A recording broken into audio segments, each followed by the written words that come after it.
that I would pray for you. I'd go and misbehave just so you know. That I would pray for you. I'd go and misbehave just so you notice too. Sneaking looks up and down from across the room. Damn, what a hell of a view. I feel good, you look great, I like you,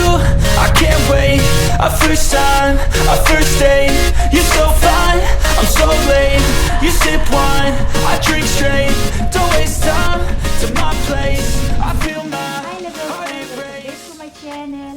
लोगोफोर आङो दिनैहाय मानाली थांनो नागिरदों आरो ओमफ्राय आङो दा दिनैहाय मोनायावहाय दा 10टायावहाय आङो बासजों थांगोन आरो जोङो ओमफ्राय बास ट्रिप खालामगोन ओमफ्राय बासजों थांगोन आरो ओमफ्राय दा जोङो रेडि खालामखाबाय ओमफ्राय दा थांनो नागिरदों आरो दा बेखौनो एसे भिडिअ खालामनानै लानोसै जाहाथे आंनि मेमरिबो थाथोंसै दा हायोबा नोंथांमोनहाबो नायलांफाबाय थादो ओमफ्राय नै ओमफ्राय पेकिंआबो जाखाजोब्बाय ओमफ्राय नैबेखौ आखायाव लानोसै आरो जुथा माने ट्रेभेल खालामनायाव एसे राफ इउज बायदिया माने मोजां ना ओमफ्राय ओंखायनो नैबेवहाय मोजांखौ सोनानै लाबाय आरो जोङो दा उबेरजों थांगासिनो दङ बास स्टेन्डसिम जोङो दा मोनफैबाय दिल्लीनि काश्मीरी गेट ISBT बास स्टेन्ड आरो ओमफ्राय नोंजों थांगोन बासआ नैबेनो जिंबास मेक्स आरो मानाली थाङो बेनो ओमफ्राय जिखुनु जायगायाव थाङोबा जोङो लखनऊ हारियाना अमृतसर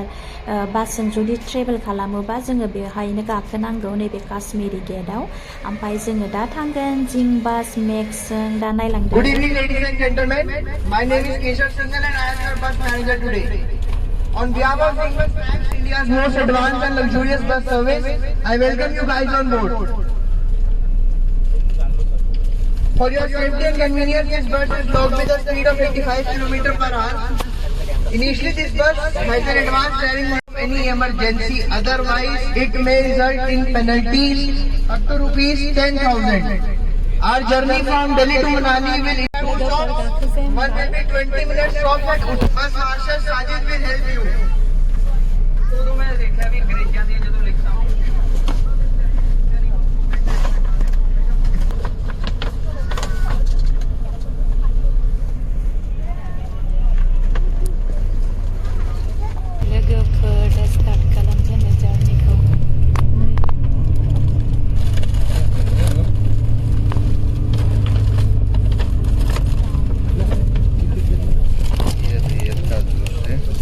बेबायदि मोनफायो आरो ओमफ्राय ब्लेंकेट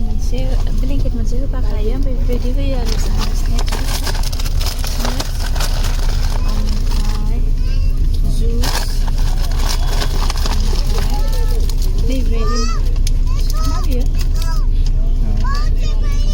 जेम चक्लेट नङा बिस्किटसो बेयो ओमफ्राय लालाय बिदिब्ला थांनोसै लोगोफोर दा स्टार्ट जाबाय ओमफ्राय टाइमा खैथा जाबायथाय 10ता एसे बारबाय 10तायावमोन नालाय टाइमा ओमफ्राय जोङो बिदिनो थांबाय थानोसै दा हायोबा आं एसे देखायलांगोन नोंथांमोनहाबो एबा नायलांखाबाय नै सासे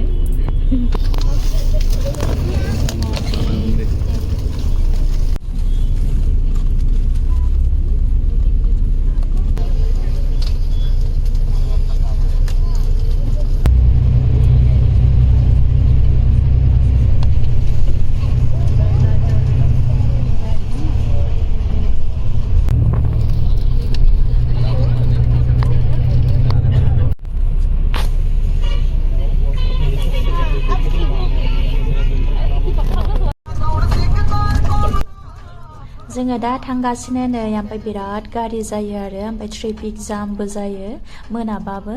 ओमफ्राय जि मोजां गान दामनानै होदों खिन्थु गानखौथ' होनो हाला कपिराइट जागोन नङाबा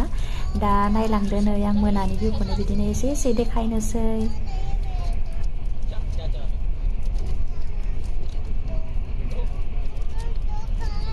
डिनार होसिगोन आरो दा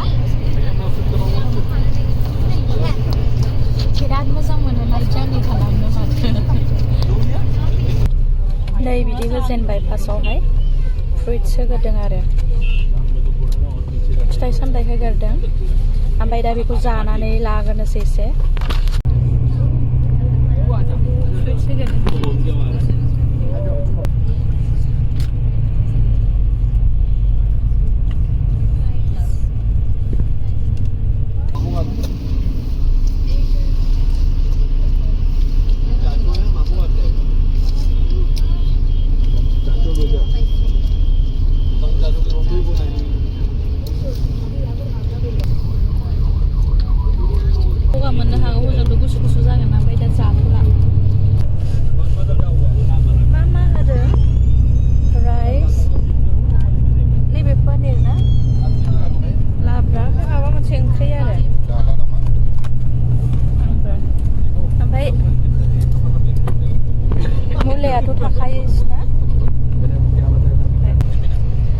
ओंखाम जाबोखादोंमोन जाबोनाया जि गोथावनो हटेलावहाय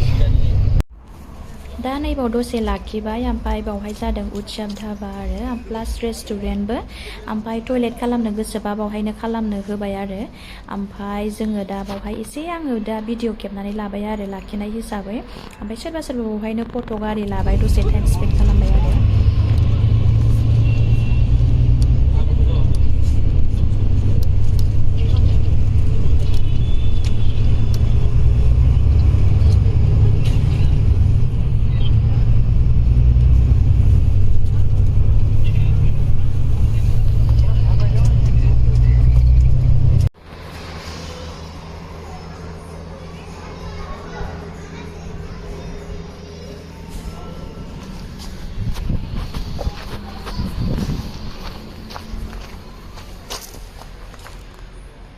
लोगोफोर नैबाव साहा लोंनो लाखिबाय नै दसे फुं जाबाय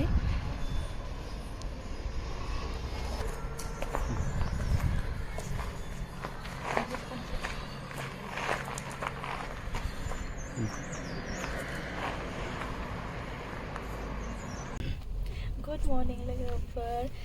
दा फुङाव एसे लाखिदोंमोन आरो ओमफ्राय मोखां आरि सुनानै ब्रेकफास्ट खालामबाय आं ब्रेकफास्ट जानायखौ देखायलायासै मैयाथ' मोनायावहाय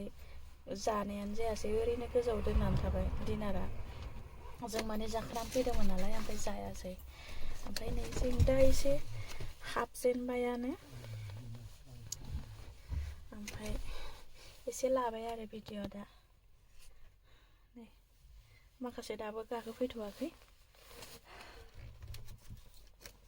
मोनानि जारनिया एसे खस्थ'खौनो मोनो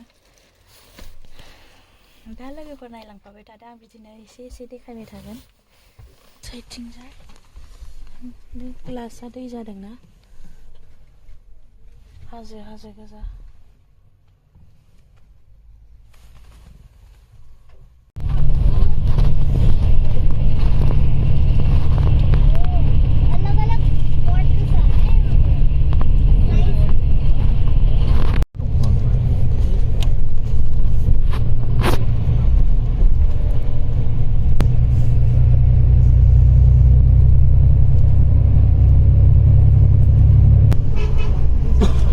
ससमायाबो एकदम गाहायावसो थाफैयो आंना गन्थंआनो गुसुंखायनो थबसिसेखायनो ससमायाबो गलायलायबावोसो ओमफ्राय जोङो दा मोनफैबाय माने मोनबाया माने हाबबाय आरो मानालि ओमफ्राय जोङो दा बिदिनो आङो मर्निंनि भिउखौ एसे भिडिअ खालामनानै लाबाय आरो ओमफ्राय दा आङो बिदिनो देखायलांनोसै नायलांदो लोगोफोर ओमफ्राय नै आंबो एसे एसे भिडिअ लाबाय बावहायनो ओमफ्राय जोङो दा खुलु होननाय मोनसे जायगा दं आरो स्पट बेबो ओमफ्राय जोङो दा बावहाय माने मोनबाय आरो जोङो दा खुलुसिम मोनबाय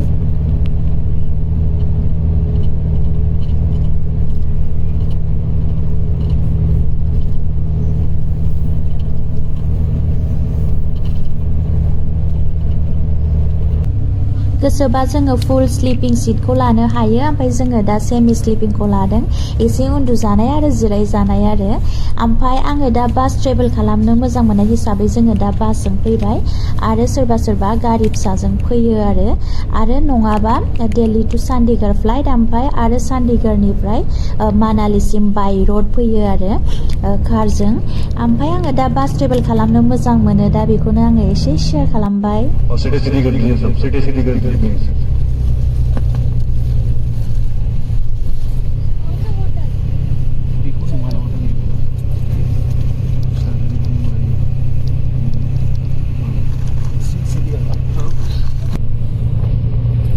जोङो दा मानालि मोनफैबायानो ओमफ्राय नै बै नुदोंना बिराद माने बास ओमफ्राय गारि फिसा फिसा दङ बेनो जादों बास स्टेन्ड मानालिनि बास स्टेन्डआ बेनो